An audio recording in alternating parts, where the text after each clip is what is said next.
Hello मेरे प्यारे बच्चों, नमस्कार। उम्मीद करते हैं कि आप बहुत ही अच्छे होंगे। मेरे प्यारे बच्चों, आज की क्लास में हम बात करने वाले हैं जीव विज्ञान के बारे में। जीव विज्ञान के चैप्टर पर चर्चा करेंगे। बिना समय को आपके बर्बाद किए हुए हम डायरेक्टली अपने पॉइंट पर आते हैं। तो मेरे प्यारे बच्चों, पिछली तीन क्लासेज में अपने फिजिक्स और केमिस्ट्री के एक एक चैप्टर को समाप्त कर चुका है। तो आज की क्लास में हम बात करने वाले हैं कौन सा? आज हम बात करेंगे जीव विज्ञान के बारे में। यानी आज की क्लास में जो बच्चों हम चर्चा करने वाले हैं वो किस चीज पर चर्चा करेंगे? तो कहिएगा सर आज हम बात करेंगे जीव विज्ञान के बारे में। आज हम किसके बारे में बात करेंगे बच्चों? जीव विज्ञान। तो आइए समझते हैं कि आखिर ये जीव विज्ञान है क्या। सबसे पहले बच्चों जानते हैं कि आखिर ये जीव विज्ञान है क्या। सबसे पहले एक मिनट, सबसे पहले हम ये जानेंगे कि आखिर यह जो जीव विज्ञान है, ये जीव विज्ञान कहते किसको है? ठीक है, देखिए जीव विज्ञान को बच्चों हम अंग्रेजी में कहते हैं बायोलॉजी। ठीक है बच्चों, जीव विज्ञान को हम अंग्रेजी में क्या कहते हैं मेरे प्यारे बच्चों? बायोलॉजी कहते हैं। ठीक है, जीव विज्ञान विज्ञान की वह शाखा है जिसके अंतर्गत हम जीव जंतुओं का अध्ययन करते हैं। जीव विज्ञान कहलाता है। आप दूसरी भाषा में यह कह सकते हैं जीव विज्ञान एक ऐसे विज्ञान है जिसके अंतर्गत हम लोग जंतुओं का अध्ययन सजीवों का अध्ययन करते हैं। जीव विज्ञान एक वह विज्ञान है जिसके अंतर्गत हम सजीवों का अध्ययन करते हैं। ठीक है, किसका? सजीवों का। देखिए इस अध्ययन के आधार पर ना इस जीव विज्ञान को बांटा गया है दो भागों में। मेरे प्यारे बच्चों ध्यान से देखिएगा, सबसे महत्वपूर्ण चीज मैं आपको बता रहा हूं, और ये आपको अभी ही नहीं आगे के समय में आप किसी भी प्रतियोगिता परीक्षा बैठिएगा तो वहां भी आपके लिए उपयोगी सिद्ध होगा। तो मेरे भाई एवं मेरी बहन, आप देखिए कि मैं क्या बता रहा हूं। ठीक है, जीव विज्ञान सजीवों का अध्ययन कराता है। अगर हम सजीवों की बात करें तो इस सजीवों के आधार पर इसको बांटा है जीव विज्ञान को दो भागों में। पहला को कहा जाता है अंग्रेजी में इसको हम कहते हैं जूलॉजी, और दूसरा को हम कहते हैं बॉटनी। बच्चों दूसरा को क्या कहते हैं? बॉटनी कहते हैं। जूलॉजी का मतलब हो गया जंतु विज्ञान या प्राणी विज्ञान। ठीक है, बॉटनी का मतलब हो गया वनस्पति विज्ञान। वनस्पति विज्ञान, वनस्पति विज्ञान यानी विज्ञान के अंतर्गत देखिए जंतु विज्ञान में कौन आएगा सर? तो जंतु विज्ञान में हम मनुष्य लोग आ गए। ठीक है, जंतु विज्ञान में कौन आया? तो हम सारे के सारे मनुष्य आ गए। जानवर जितने भी हैं, मतलब हम लोग भी जानवर के ही श्रेणी में, एनिमल श्रेणी में ही आते हैं बायो के अंतर्गत। ठीक है, तो मनुष्य और जानवर सब जितने भी हैं ना, कीड़े मकोड़े जो भी चीजें हैं, वो सारी की सारी चीजें कहाँ है? तो जंतु विज्ञान में है। उसके अलावा बात करें वनस्पति विज्ञान से, तो वनस्पति विज्ञान में वे सारी की सारी चीजें आती हैं जो अपना भोजन बनाने के लिए एक ही स्थान पर रहते हैं, और ये सारे के सारे लगभग स्वपोषी ही होते हैं। तो इसमें आएंगे कौन? तो आप कहेगा सर पेड़ पौधे। हमने कहा लगभग स्वपोषी ही होते हैं, तो कुछ पौधे जो होते हैं बच्चों वो परपोषी की तरह बिहेव करने लगते हैं। तो इसलिए क्या कहते हैं उसको? परपोषी पौधे भी कहलाते हैं। लेकिन वो अपना भोजन स्वयं बनाते हैं, इसलिए हम परपोषी कहते हैं। आपके मन में क्वेश्चन होगा सर परपोषी वाला पौधा कैसा होगा? तो देखो कुछ ऐसे पौधे पाए जाते हैं, ठीक है, जिसके इर्द गिर्द से अगर आप घूमते हैं ना तो आपको अपनी ओर अट्रैक्ट कर लेगा, अपनी ओर खींच लेगा। ठीक है, या आप देखिएगा उसके ऊपर कीड़ा मकोड़ा अगर पड़ता है तो उस कीड़ा मकोड़ा को मार देता है, खींच लेता है, उसका खून पी जाता है। ठीक है, ऐसे भी पेड़ पौधे पाए जाते हैं। ये ज्यादातर पेड़ पौधे ब्राजील में पाए जाते हैं, और कुछ समय पहले रिसर्च से पता चला है कि अमेजोन के जंगलों में भी ऐसे पेड़ पौधे मौजूद हैं। ठीक है, तो ज्यादा विश्लेषण हमें इस पर जानकारी नहीं है, तो हम इसलिए ज्यादा इस पर बहस करना सही नहीं समझते हैं। जो टॉपिक हमें आज पढ़ना है हम उन टॉपिक पर अगर चर्चा करें तो मेरे भाई ये ज्यादा बेहतर होगा। चलिए, तो हमने देखा जीव विज्ञान विज्ञान की वह शाखा है जिसके अंतर्गत हम जीव जंतु यानी कि सजीवों का अध्ययन करते हैं, जिसके आधार पर इस जीव विज्ञान को दो भागों में बांटा गया है। एक तो हम जंतु विज्ञान पढ़ते हैं, दूसरा वनस्पति विज्ञान कहते हैं, जिसको जूलॉजी और बॉटनी कहा जाता है। ठीक है, अब मेरे भाई आज के बाद आप जीवन में हमेशा याद रखिएगा, जब कभी भी आप बायोलॉजी यानी कि जीव विज्ञान पढ़ेंगे ना तो दो चीजों के बारे में जानेंगे। पहला जानवरों एनिमल्स के बारे में, और दूसरा प्लांट्स के बारे में। दो चीजें आपको मिलेंगी, एक एनिमल्स और दूसरा प्लांट्स। एनिमल में हम लोग भी आते हैं, ठीक है जी, एनिमल में मनुष्य भी आते हैं। चलिए यहां तक बातें क्लियर है। आज हम बढ़ते हैं इसके आगे। अब जो हमें पढ़ना है बच्चों, हमारा जो चैप्टर है उस प्यारे से चैप्टर का नाम है हमारा क्या? आप जानते हैं उस चैप्टर का नाम है, पहला जो चैप्टर है उसका नाम क्या है? आपको मैं बता रहा हूं, उसका नाम है जैव प्रक्रम। हमारा जो पहला चैप्टर है जिसका नाम क्या है? जैव प्रक्रम। जीव विज्ञान की क्लास 10 की ये क्लास है, 10th की ये क्लास है, जिसमें पहले चैप्टर का नाम क्या है? तो जैव प्रक्रम है। तो चलिए जानते हैं सबसे पहले अपने चैप्टर को ही कि आखिर सर ये जैव प्रक्रम क्या होता है। तो देखिए यहाँ पर दो बातें हैं। पहला, जैव का मतलब होता है जीव जंतु। जीव जंतु यानी सजीव वाला, ठीक है। और प्रक्रम मतलब होता है प्रक्रिया। तो क्या ये जीव जंतु का क्या प्रक्रिया, तो चलिए इसको जानते हैं। कर वे सारी क्रियाएं जिनके द्वारा, वे सारी प्रक्रियाएं जिनके द्वारा इन जीव जंतुओं का यानी जैव का अध्ययन अनुरक्षण होता है, उसे हम लोग जैव प्रक्रम कहते हैं। तो आपसे अगर कोई परिभाषा पूछे कि मेरे भाई बताओ जैव प्रक्रम कहते किसको हैं, तो आप क्या कहिएगा, तो बड़ी प्यारा सा डेफिनेशन बताइएगा कि वे सारी क्रियाएं जिसके द्वारा जीवों का अनुरक्षण होता है उसे हम जैव प्रक्रम कहते हैं। तो सर जी जैव प्रक्रम की अगर हम बात करें तो इस जैव प्रक्रम में ना क्या है सबसे ज्यादा जरूरी, तो हम कहेंगे बच्चों सबसे ज्यादा जरूरी तो है सांस लेना, भोजन करना। तो उन्हीं चीजों के बारे में हम इसमें पढ़ने वाले हैं, ठीक है। खाना खाना जरूरी है, सांस लेना जरूरी है। खाना खाने के बाद हमारे शरीर में उपयोगी पदार्थों का, देखो खाना खाने में खाना पीना दोनों आ जाता है, ये नहीं कि सर खाना बताया पानी पीना नहीं बताया, पानी भी उपयोगी है, ठीक है। अब खुश, तो खाना खाना, पानी पीना, ये सारी की सारी चीजें क्या है हमारे लिए उपयोगी है, ठीक है। तो मेरे प्यारे बच्चों इसमें आपको धीरे धीरे हर एक पॉइंट्स क्लियर होगा, आप चिंता नहीं करिए। तो चलिए जैव प्रक्रम वे सारी क्रियाएं जिसके द्वारा जीवों का क्या होता है अनुरक्षण, अनुरक्षण को हम अंग्रेजी में मेंटेनेंस कहते हैं, जिसके द्वारा जीवों का क्या होता है मेंटेनेंस होता है, जिसके द्वारा जीवों का मेंटेनेंस, जिसके द्वारा जीवों का अनुरक्षण यानी कि मेंटेनेंस होता है, उसी को क्या कहा जाता है, उसी को हम लोग कहते हैं जैव प्रक्रम। उसी को हम लोग क्या कहते हैं, तो आप कहिएगा सर जी जैव प्रक्रम कहते हैं। मेंटेनेंस में जो सबसे पहला पार्ट हम लोग जानने वाले हैं वो है हमारा भोजन। कि देखिए सर बिना खाए कोई व्यक्ति थोड़ी जिंदा रह सकता है, तो जब बिना खाए जिंदा नहीं रह सकता है तो खाना खाने की जो प्रक्रिया है उसी प्रक्रिया को हम लोग कहते हैं पोषण, यानी भोजन एवं पोषण जानने वाले हैं। तो सबसे पहला जो हमारा पॉइंट होता है पोषण। देखिए पोषण कहते किसको हैं, तो आप कहिएगा सर अपने शरीर के कोई भी जीव अपने आप को, चाहे वो वनस्पति विज्ञान का जीव हो, चाहे जंतु विज्ञान का जीव हो यानी कि मनुष्य हो, चाहे जानवर हो, कुत्ता बिलाई गाय भैंस कुछ भी हो, चाहे कोई पेड़ पौधा ही क्यों ना हो, वो सारी की सारी चीजें, वो सारे के सारे सजीव क्या करते हैं अपना भोजन करते हैं। और भोजन के लिए जिस विधि के द्वारा वो भोजन को ग्रहण करते हैं और ग्रहण करके उस भोजन का उपयोग करते हैं उसी को क्या कहते हैं हम पोषण कहते हैं। तो यानी आपसे कोई पूछे कि बताइए पोषण कहते किसको है, तो आप साधारण भाषा में उसे बताइएगा कि वह विधि जिसके द्वारा जीव पोषक तत्वों को ग्रहण कर उनका उपयोग करते हैं पोषण कहलाता है। वह विधि जिससे जीव पोषक तत्वों को ग्रहण कर उनका क्या करते हैं उपयोग करते हैं पोषण कहलाता है। क्लियर है। अब हम बात करें बच्चों अगर पोषण के, तो पोषण होते हैं मेन रूप से कितने प्रकार के, सबसे पहले बताइए आप पोषण होते हैं किनके कितने प्रकार के, तो दो प्रकार के होते हैं। एक को हम लोग कहते हैं स्वपोषण और दूसरा को कहते हैं परपोषण। पहला को कहा जाता है स्वपोषण और दूसरा को कहा जाता है स्वपोषण। इसको अंग्रेजी में ऑटोट्रॉप्स कहते हैं और इसको अंग्रेजी में हेटेरोट्रॉप्स कहते हैं, ठीक है। स्वपोषण की बात अगर हम करें बच्चों, तो स्वपोषण एक ऐसी पोषण की प्रक्रिया है जिसके अंतर्गत जीव क्या करते हैं अपना भोजन स्वयं बनाते हैं। अपना भोजन स्वयं कौन बनाते हैं, तो हमने आपको अभी बताया था थोड़ी देर पहले कि अपना भोजन बनाने का काम होता है पेड़ पौधे का, और जो अपना भोजन बनाते हैं ना उस अपना भोजन बनाने वाले जीव को यानी उस पेड़ पौधे को हम लोग स्वपोषी कहते हैं। जो अपना भोजन स्वयं बनाता है उसे क्या कहा जाता है, तो आप कहिएगा सर जी उसे स्वपोषी कहा जाता है। उसे क्या कहते हैं हम, तो उसे कहते हैं स्वपोषी, ठीक है। और ये जो पेड़ पौधे यानी स्वपोषी जीव जो अपना भोजन बनाते हैं ना उस प्रक्रिया को कहा जाता है प्रकाश संश्लेषण। उसी प्रक्रिया को हम क्या कहते हैं बच्चों, प्रकाश संश्लेषण कहते हैं। क्लियर है। बस थोड़ी देर में हम इस प्रकाश संश्लेषण पर चर्चा करेंगे। पहले आप इतना समझिए कि प्रकाश संश्लेषण एक ऐसी विधि है जिसमें जीव मतलब पेड़ पौधे अपना भोजन क्या करते हैं संश्लेषित करते हैं। कैसे करते हैं, किन किन चीजों की सहायता से करते हैं, इन तमाम चीजों पर हम अभी थोड़ी देर में बात करेंगे। आते हैं स्वपोषण के बाद परपोषण। परपोषण पोषण की एक वो प्रक्रिया है जिसमें जीव अपना भोजन स्वयं न बनाकर किसी न किसी रूप में दूसरे जीव पर क्या होते हैं तो निर्भर रहते हैं। और जो निर्भर दूसरे जीव पर रहते हैं वो कौन होंगे, तो आप कहिएगा सर मनुष्य होंगे, जानवर होगा, सारा का सारा हमको बिल्कुल होगा। क्लियर है। एटीसी आप कर दीजिए। अब जो मनुष्य या जानवर या जो जीव अपना भोजन स्वयं न बनाकर किसी न किसी रूप में दूसरे जीव पर निर्भर है उसे हम लोग क्या कहते हैं, तो हम लोग बच्चों उसे कहते हैं परजीवी। वह क्या कहलाएगा, तो वह कहलाएगा परजीवी। क्लियर है। उसी जीव को हम लोग क्या कहते हैं, तो परजीवी कहते हैं। क्लियर। आगे बढ़े। अब देखिए स्वपोषण, परपोषण, स्वपोषी और बच्चों स्वपोषी, और इसको हम लोग कहते हैं परपोषी। परजीवी नहीं कहते हैं, इसको क्या कहते हैं परपोषी कहते हैं। इसको हम लोग क्या कहते हैं परपोषी कहते हैं। क्लियर है। स्वपोषी और परपोषी।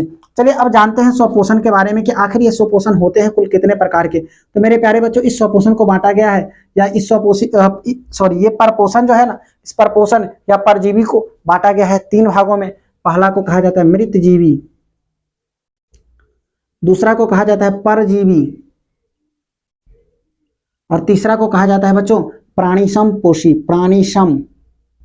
ठीक है, पहला हमारा आता है मृतजीवी। नाम से ही पता चलता है मृत जीवों से जो भोजन को ग्रहण करे, जो मरे हुए जीवों से, सड़े हुए चीजों से जो भोजन ग्रहण करे, मरे सड़े चीजों से जो भोजन करे ग्रहण, उसे क्या कहते हैं? मृतजीवी कहते हैं। तो वह जीव जो मरे हुए सड़े गले पदार्थों से या मरे हुए जीव जंतुओं से जो अपना भोजन ग्रहण करते हैं, उसे क्या कहा जाता है? तो मृतजीवी कहते हैं। अगला आता है परजीवी। देखिए इसमें कोई भी जीव जो है ना, परजीवी में जितने भी जीव होते हैं वो क्या करते हैं? इस श्रेणी के जीव अपने भोजन के लिए किसी अन्य जीव पर निर्भर रहते हैं, लेकिन अस्थायी निर्भर नहीं रहते हैं।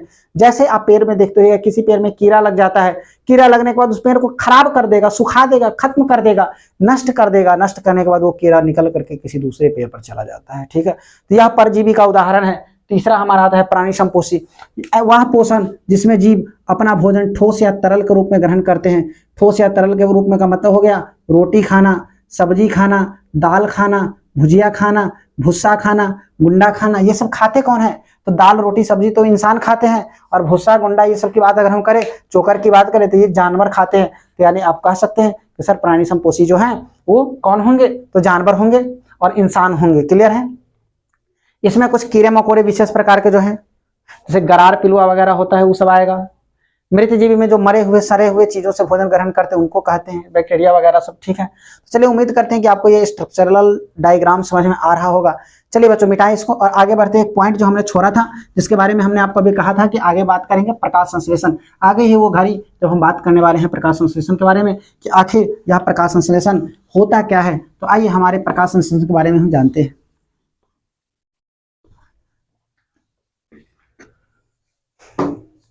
तो देखिए आइए बात करते हैं हम अपने प्रकाश संश्लेषण पर कि आखिर ये प्रकाश संश्लेषण होता क्या है। मेरे प्यारे बच्चों, प्रकाश संश्लेषण वह विधि है जिसमें पेड़ पौधे अपना भोजन तो बनाते ही हैं, लेकिन किस चीज से बनाते हैं? तो आप कहिएगा सर नाम से पता चलता है, प्रकाश यानी प्रकाश से बनाते होंगे, और संश्लेषण मतलब संश्लेषित करते होंगे। ठीक है, और किस प्रकाश को संश्लेषित करते हैं? तो मेन रूप से सूर्य के प्रकाश यानी टॉर्च के प्रकाश में पेड़ पौधे अपना भोजन नहीं बनाते हैं, सूर्य के प्रकाश में बनाते हैं। और सूर्य का प्रकाश होता कब है? तो दिन में रहता है। यानी ऑब्जेक्टिव निकल गया कि प्रकाश संश्लेषण की प्रक्रिया कब होती है। तो आप कहिएगा सर जी प्रकाश संश्लेषण की प्रक्रिया दिन के समय में होती है। तो प्रकाश की उपस्थिति में, मतलब सूर्य प्रकाश की उपस्थिति में जो दिन के समय में पेड़ पौधे अपना भोजन संश्लेषित करते हैं, बनाते हैं, उसी को प्रकाश संश्लेषण कहते हैं। देखिए कह वह विधि जिसमें सूर्य प्रकाश, इसके अलावे पहला सूर्य प्रकाश, दूसरा भोजन बनाने के टाइम वो हमसे कार्बन डाइऑक्साइड लेता है, तीसरा नीचे से जल एवं खनिज लेता है, पृथ्वी से जल एवं क्या लेता है? खनिज लेता है, और चौथा जो हमारा है वो क्लोरोफिल चाहिए इसे। पर्णहरित की उपस्थिति में ही यह खाना बना पाएगा, अगर क्लोरोफिल नहीं रहेगा तो इसका भोजन नहीं बन पाएगा। यानी आपसे कोई पूछे कभी भी कि बताइए बच्चों प्रकाश संश्लेषण कहते किसको है, तो आप एक प्यारा सा उसके सामने यह वाला ऐसा डायग्राम बनाइएगा और उसे प्रेम से आप समझा दीजिएगा कि भाई साहब देखिए यह एक पौधा है जो अपने भोजन के लिए इधर उधर भटक रहा है। ठीक है, इसको हम गमला में नहीं रखते हैं बल्कि मिट्टी में लगाते हैं। ये जमीन है, जमीन के तल के नीचे ये क्या है? पेड़ पौधे हैं, पौधे का जड़ है, और इसके नीचे हम जानते हैं पानी वगैरह भी होगा, नहीं होगा तो बारिश भी होगी, आएगी। यहाँ से देखिए सूर्य का प्रकाश इसको मिल रहा है, इस पौधे को क्या मिला? सनलाइट यहाँ से मिला। ठीक है, यहाँ से इस पौधे को क्या मिला बच्चों? तो सूर्य का प्रकाश मिला। इधर देखिए कुछ बादल आपके सामने नजर आ रहे हैं, बारिश हो रही है, और बारिश होने के बाद इसको जल भी मिला। यही जल पानी गया कहाँ? पौधे से होते हुए जड़ में, और जड़ से फिर इसको क्या किया गया? ऊपर निकाल लिया गया। ठीक है, उसके अलावा वायुमंडल में ही कहीं पर मौजूद है हमारा कार्बन डाइऑक्साइड गैस, वायुमंडल में ही कहीं पर हमारा CO2 क्या है? मौजूद है। यानी जब ये भोजन बना रहा है तो इसको किसकी आवश्यकता पड़ने वाली है? तो आप कहिएगा सर कार्बन डाइऑक्साइड गैस यानी कि CO2 की भी आवश्यकता पड़ेगी, जल की भी आवश्यकता पड़ेगी। ये बादल है तो यहाँ से जल भी चाहिए, यहाँ पर सूर्य प्रकाश भी इसको चाहिए, यहाँ से इसको क्या चाहिए मेरे प्यारे बच्चों? इसको सूर्य का प्रकाश भी चाहिए। ठीक है, और ये जल एवं खनिज तो हालांकि धरती के नीचे चला जाता है, तो यहाँ लिखेंगे जल एवं खनिज। क्लियर है? चलिए, तो ये 1 2 3 और 4 चीज आप देख रहे हैं, जल एवं खनिज एक ही साथ आ गया, ठीक है बच्चों। ये बादल नहीं, देखिए बादल मतलब जल हो गया, तीन ही चीज हुआ अभी। और एक ये कोई भी पौधा अगर खाना बनाता है ना तो क्लोरोफिल की उपस्थिति में ही बनाता है, अगर क्लोरोफिल मौजूद नहीं रहेगा तो खाना नहीं बनेगा। आपकी इतनी आवश्यकता क्या है, तो इसी के कारण पौधे के पत्तों का रंग कैसा होता है, आपके सर हरा होता है। पत्तों का रंग हरा, पत्ते हरा क्यों होते हैं, इसी के कारण पत्ते हरा होते हैं, इसी के कारण। किसके कारण, तो आपके क्लोरोफिल के कारण, जिसको हिंदी में हम क्या कहते हैं, तो पर्णहरित कहते हैं। चलिए जानते हैं इन चीजों को कि प्रकाश संश्लेषण होते क्या है। तो आप कहिएगा कि प्रकाश संश्लेषण की प्रक्रिया अगर आपसे पूछे परीक्षा में तो आप बोलिएगा कि वह विधि जिसके द्वारा पेड़ पौधे अपना भोजन बनाते हैं, संश्लेषित करते हैं, प्रकाश संश्लेषण कहलाता है। इस प्रक्रिया में वे सूर्य की प्रकाश, कार्बन डाइऑक्साइड, जल एवं खनिज तथा क्लोरोफिल को संश्लेषित कर उनकी सहायता से अपने भोजन का निर्माण करते हैं, और यह प्रक्रिया दिन के समय में ही होती है। उसको लिखने के बाद ये डायग्राम बनाएगा, पूरा पूरा 5 नंबर आपको मिलेगा। यानी ये बिल्कुल इंपॉर्टेंट VVI पॉइंट है आपके परीक्षा उपयोगी। और ये पूछता है कितने अंकों में बच्चों, तो ये पूछेगा 5 नंबर में। हाँ, यानी कि ये आपका 5 नंबर का सवाल है। चलिए मिटाते हैं, जो बच्चे स्क्रीनशॉट नहीं लिए हैं ले लीजिए, और जो नोट कर रहे हैं उनके लिए तो बहुत अच्छी बात है, नोट भी करते जाइए। चलिए बच्चों, अब हम बात करते हैं कि क्या पेड़ पौधा ही सिर्फ अपना भोजन बनाता है, तो नहीं मेरे भाई। हमने आपको बार बार कहा है कि हम दोनों के बारे में पढ़ेंगे। किसके बारे में पढ़ेंगे, दोनों के बारे में। यानी पेड़ पौधा के साथ साथ हम जंतुओं के बारे में पढ़ेंगे। अगर हम पोषण पर ही चर्चा कर रहे हैं, किस पर, हमारा टॉपिक ही अगर पोषण है, तो ये दोनों के लिए होगा। पहला पेड़ पौधे, और दूसरा हमारा क्या होगा, दूसरा हमारा होगा जंतु यानी जानवर, ठीक है। दूसरा जंतु। अब हम देखते हैं पेड़ पौधे में, तो देख लिए जो भोजन बनता है उसको हम लोग क्या कहते हैं, तब कहेगा सर जी उसको कहा जाता है प्रकाश संश्लेषण। उसे क्या कहते हैं हम, तो उसे कहा जाता है प्रकाश संश्लेषण। दूसरा जो हमारा जंतु आता है ना, जंतु, इसको भोजन बनाने के जो तरीके हैं, इसमें 2 तरीके हैं बच्चों। पहला जो हमारा तरीका है उसको समझते हैं, फिर दूसरा जो तरीका है उसे भी समझते हैं। अगर हम बात करें जंतु की, तो जंतु में ना 2 तरह से होता है। देखिए, एक होता है एक कोशिकीय जीव में पोषण, एक होगा एक कोशिकीय जीव में पोषण, एक कोशिकीय जंतु या जीव में पोषण, और दूसरा हमारा होगा बहुकोशिकीय जीवों में पोषण। दूसरा क्या होगा हमारा, बहुकोशिकीय जीवों में पोषण। क्लियर है। देख लो बच्चों, तुम्हारे साथ मेहनत करने के लिए हमारे साथ हमारी पूरी टीम लगी हुई है। पांडे सर भी हमारे अभी नाइट में यहीं रहते हैं, उनको भी रहना पड़ रहा है, उनको भी मेहनत करना पड़ रहा है। और तब जाकर के अगर आप इस क्लास को शेयर नहीं करते हैं एक दूसरे से, अगर हमारे क्लास में आप कमेंट नहीं करते हैं, तो फिर क्या फायदा हमारी इतने मेहनत का बच्चों, कोई फायदा नहीं है।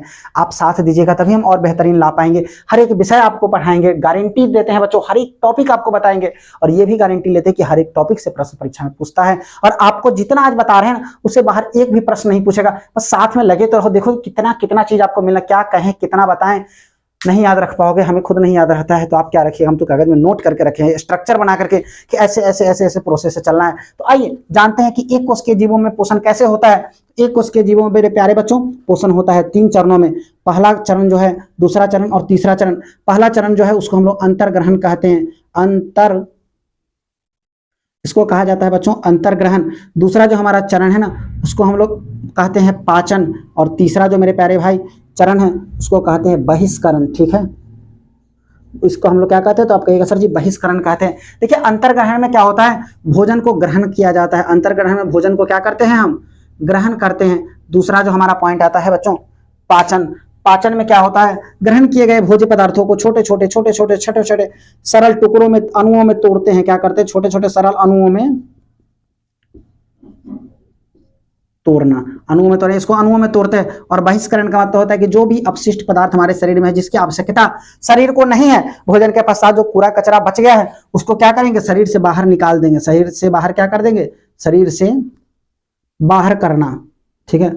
शरीर से बाहर ही करना क्या कहलाता है, बहिष्करण कहलाता है। क्लियर है। अब हम बात करते हैं बच्चों, अगर बहुकोशिकीय जीवों में की पोषण कितने चरणों में होती है, तो मेरे प्यारे बच्चों इसमें पोषण होती है 5 चरणों में। पहला, ये भी तो खाना खाएगा फिर कोई काम होगा ना, तो पहला आता है अंतर्ग्रहण, ग्रहण। दूसरा आता है बच्चों पाचन, दूसरा क्या आएगा, पाचन। तीसरा हमारा आता है अवशोषण। चौथा हमारा आता है स्वांगीकरण। चौथा क्या होगा, तो चौथा आएगा स्वांगीकरण। और पांचवा होता है बहिष्करण। पांचवा क्या होगा, तब कहेगा सर जी पांचवा होगा बहिष्करण। ठीक है, तो मेरे प्यारे भाई देखिए हम बारी बारी से इन चीजों पर एक बार चर्चा कर लेते हैं। कह रहा है एक कोशिकीय जीव में पोषण की क्रिया तीन चरणों में होती है। पहला अंतर्ग्रहण, अंतर्ग्रहण मतलब खाना को क्या करना, मुंह के अंदर में खाना, ये हुआ अंतर्ग्रहण। ठीक है, उसका दूसरा है पाचन, ये जो खाना हम खाएं इसको चबा करके शरीर के अंदर जो भेज रहे हैं ना, छोटे छोटे टुकड़ों में जो तोड़ रहे हैं ना, इसी तोड़ने की क्रिया को शरीर के अंदर मशीन सब लगा हुआ है जो उस भोज्य पदार्थों को और अंदर जाकर के बढ़िया से तोड़ता है और रक्त के साथ उसको प्रवाहित करने का काम करता है, वही कहलाता है पाचन। ठीक है, उसके बाद आता है बहिष्करण, छोटे टुकड़ों में तोड़ना पाचन, और बहिष्करण शरीर से बाहर अपशिष्ट पदार्थ जिसकी आवश्यकता नहीं है उसको हम शरीर से बाहर निकाल देते, वही कहलाता है हमारा बहिष्करण। ठीक है, नहीं लोग बाथरूम जाकर के 5 मिनट 10 मिनट में निकालता है, वही है। अगला आता है अंतर्ग्रहण। बहुकोशिकीय जीव में ना हम बात करें बच्चों अगर, तो इसमें भी 5 चरणों में होती है। पहला आता है अंतर्ग्रहण, भोजन को ये भी क्या करेगा, हम लोग भी मनुष्य भी क्या करते हैं, खाते हैं। खाना खाने के बाद होता है पाचन, वो सारे के सारे भोजन छोटे छोटे अणुओं में टुकड़ों में टूटता है। ठीक है, उसके बाद बच्चों हमारा होता है अवशोषण। अब अवशोषण में क्या होता है, तो देखिए अवशोषण में होता है ये है कि वो जो हम भोजन ग्रहण किया है ना, खाना जो खाए हैं ना, उस खाना में जो खाना खाए वो तो टूट गया, टूटने के बाद उसमें जो जरूरी पदार्थ है हमारे शरीर के अंदर में जिसको हमें आवश्यकता है, अवशोषित कर लेते हैं उन चीजों को, उन आवश्यक भोज्य पदार्थों को ना अवशोषित कर लिया जाता है। अवशोषित करने के बाद उसी को अवशोषण कहते हैं, अवशोषित करना अवशोषण कहता है। अवशोषित करने के बाद उस भोज्य पदार्थों को रस के द्वारा क्या करते हैं, रक्त के माध्यम से उस भोजन का जो रस होता है ना, उस रस को भोजन के मतलब उस भोजन को रस को हम अवशोषित करने के बाद रक्त के माध्यम से, खून के माध्यम से शरीर के एक भाग से दूसरे भाग तक पहुंचाते हैं, वही कहलाता है स्वांगीकरण। और लास्ट में जो जरूरी का चीज नहीं है उसी को क्या कहते हैं, बहिष्करण। अवशोषण में तो अवशोषित कर लिए थे जो जरूरी का था, और जो जरूरी का नहीं था उसका हम कहते हैं बहिष्करण। क्लियर है, उसको हटा दिए। ये जो कार्य होता है एक कोशिकीय जीवों में, जैसे में अमीबा हो गया, पैरामीशियम हो गया, अमीबा और पैरामीशियम, यह जो हमारा बहुकोशिकीय जीव है इसमें हो गया मनुष्य, गाय, भैंस, शेर, कुत्ता इत्यादि कर लीजिए, इसमें भी इत्यादि कर लीजिए। क्लियर है, तो उम्मीद करते हैं बच्चों यहां तक आप लोगों को कोई दिक्कत नहीं होगी। एक छोटा सा क्लास आपका और होगा बायोलॉजी का, क्योंकि एक क्लास में खत्म करना थोड़ा सा संभव नहीं है। और कल जो क्लास होने में सबसे पहली बात, हाँ सर इसमें सबसे इंपॉर्टेंट क्या क्या है, तो इंपॉर्टेंट है इसमें यही पोषण जो होता है ना जंतुओं में, यही इंपॉर्टेंट है और कुछ नहीं इंपॉर्टेंट है। और एक आपको हमने बताया था प्रकाश संश्लेषण, वो भी इंपॉर्टेंट था। ठीक है, तो आप प्रकाश संश्लेषण पर भी थोड़ा सा फोकस मेरे भाई कर लेना। ठीक है, तो बच्चों और हाँ कल की जो क्लास होगी जंतुओं में पाचन, जंतुओं में पाचन नहीं, पाचन तो देख लिए, अब कल के क्लास में हम लोग पढ़ेंगे बच्चों पाचन तंत्र के बारे में। पोषण तो देख लिया, पाचन होता कैसे है जंतुओं में, तो उसके बारे में कल हम जानेंगे। तो कल हम लोग पढ़ने वाले हैं पाचन तंत्र। कल क्या पढ़ेंगे बच्चों, तो पाचन तंत्र पढ़ेंगे। तो बेहतरीन तरीके से फिर से कल सुबह 5 बजे हम आपसे मिलते हैं। और आप तमाम बच्चों को हम ये कहते हैं कि भाई मेरे सारे के सारे बच्चे क्लास ज्वाइन करो, सारे के सारे बच्चे जो नहीं ज्वाइन किए उसको जबरदस्ती जगाओ, उसको शेयर करो, लेकिन क्लास ज्वाइन करवाओ उसको। ठीक है, क्योंकि अब भी नहीं तो कभी नहीं, अब की बार आखिरी बार बेहतर रिजल्ट चाहिए हमें 10th में, और आप लोग ला करके देंगे, हमें पूरा विश्वास है, क्योंकि हमें अपने मेहनत पर भरोसा है और अपने बच्चों के साथ और मेहनत पर भी पूरा का पूरा भरोसा है। तो मेरे प्यारे बच्चों, सारे के सारे बच्चे, जो भी बच्चे लक्ष्य 450 बैच अभी तक परचेज नहीं किए हैं, उन बच्चों को मैं ये भी कहूंगा कि जिसके कारण आप टेस्ट नहीं दे पा रहे हैं, आपको डीपीपी प्रैक्टिस सेट नहीं दिख रहा है, नहीं मिल रहा है, तो मेरे प्यारे बच्चों सारे के सारे बच्चे कोर्स जल्दी से परचेज कर लो और सारे के सारे बच्चे डीपीपी का लाभ भी उठाइए। तो मिलते हैं अगली क्लास में, और आज की क्लास को हम यहीं तक ओवर करते हैं। चलिए बच्चों, नमस्कार, धन्यवाद।